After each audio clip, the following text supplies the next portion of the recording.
नमस्कार शेतकरी मित्रांनो फ्रेंड ऑफ फार्मर्स या चॅनलवर आपले सहर्ष स्वागत आहे। मित्रांनो, सोयाबीन आणि कापूस अनुदानाची प्रतीक्षा करणाऱ्या शेतकऱ्यांना अखेर दिलासा मिळाला आहे। 49,50,000 शेतकऱ्यांच्या खात्यामध्ये अनुदान आज दिनांक 30 सप्टेंबर रोजी जमा करण्यात आले आहे।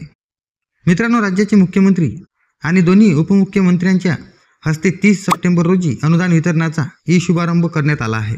मित्रांनो, यावेळी राज्याचे कृषी मंत्री धनंजय मुंडे आणि इतर मंत्री तसेच कृषी खात्याच्या सचिव जयश्री भोज आदी अधिकारी उपस्थित होते।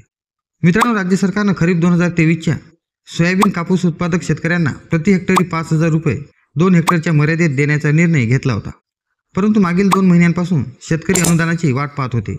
राज्य सरकारकडून तारीख पे तारीखचा सिलसिला सुरू होता। अखेर तारीख पे तारीखचा खेळ संपला आहे। अनुदानाच्या पहिल्या टप्प्याच्या वितरणाचा शुभारंभ मंत्रिमंडळ बैठकीत करण्यात आला आहे। मित्रांनो, पहिल्या टप्प्यात किती शेतकरी पात्र आहे? तर मित्रांनो, राज्यातील 59 लाख शेतकरी सोयाबीन व कापूस अनुदानासाठी पात्र ठरले। त्यापैकी पहिल्या टप्प्यात 49,50,000 शेतकऱ्यांच्या बँक खात्यावर 2,398 कोटी 93 लाख रुपये जमा करण्यास सुरुवात झाली आहे।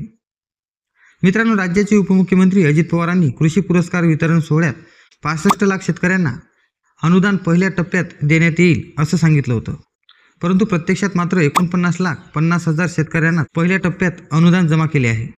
मित्रांनो, अनुदान कधी जमा होणार? पहिल्या टप्प्यातील अनुदान सोमवारपासून शेतकऱ्यांच्या खात्यावर जमा करण्यात येत आहे।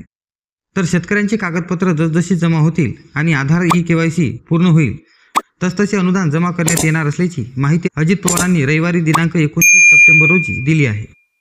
पात्र शेतकऱ्यांच्या खात्यावर ऑनलाईन पद्धतीने म्हणजेच DBT पद्धतीने अनुदान जमा करण्यात येणार आहे।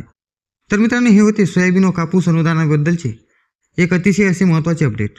तर मित्रांनो, आशा करतो ही माहिती तुमच्या नक्की उपयोगी पडेल। व्हिडिओला लाईक करा, कमेंट्स करा आणि जास्तीत जास्त आपल्या शेतकरी बांधवांपर्यंत या व्हिडिओला शेअर करा। भेटू पुन्हा नवीन व्हिडिओसह नवीन अपडेटसोबत। तोपर्यंत नमस्कार।